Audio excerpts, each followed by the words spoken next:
Hello കൂട്ടുകാരെ, ഇന്ന് ഞാൻ ഇവിടെ ചൊല്ലാൻ പോകുന്നത് ഭഗവത്ഗീതയുടെ 15-ാം അധ്യായം പുരുഷോത്തമ യോഗം. ഓം അധ പഞ്ചദശോऽധ്യായഃ പുരുഷോത്തമ യോഗഃ.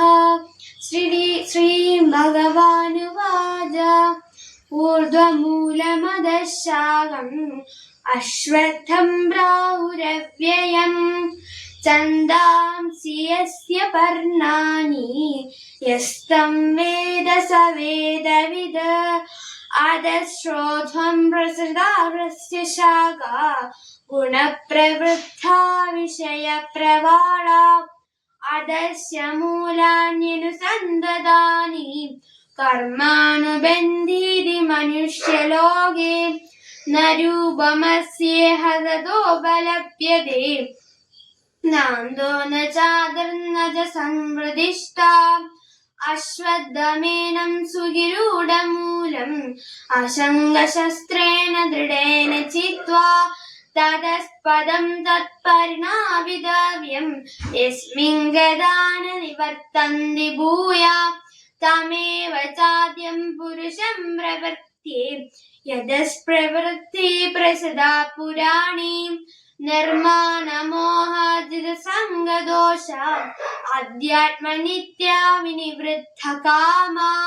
ദ്വന്ദ്വൈ വിമുക്താ സുഖദുഃഖസംജ്ഞേ യച്ഛന്യമൂഢാ പരമവ്യയം തത്. ന തദ്ഭാസയതേ സൂര്യോ ന ശശാങ്കോ ന പാവകഃ.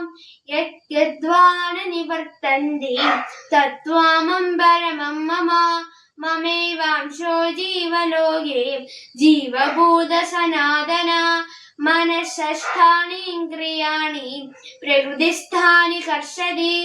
ശരീരം യദവാപ്നോതി യച്ഛാപ്യുക്രാമതീശ്വരാ. ഗൃഹീത്വൈദ്വാനി സംയാനി വായുർഗംഗാദിവാശ്രയാത്. ശ്രോത്രം ചക്ഷുസ്പർശനം ച രസനം ഘ്രാണമേവ ച. അധിഷ്ഠായ മനഷ്ഠായം വിഷയാനുഗസേവതേ. ഉക്രാമന്തം സ്മിതം വാപി ഗുഞ്ജാനം വാ ഗുണാവിധം. വിമൂഢാനാനുപശ്യന്തി പശ്യന്തി ജ്ഞാനചക്ഷുഷാ. ഓം തത്സദ്. ഇതി ശ്രീമദ് ഭഗവദ്ഗീതാസു ഉപനിഷത്സു ബ്രഹ്മവിദ്യായാം യോഗശാസ്ത്രേ. എല്ലാവർക്കും എൻ്റെ നന്ദി, നമസ്കാരം.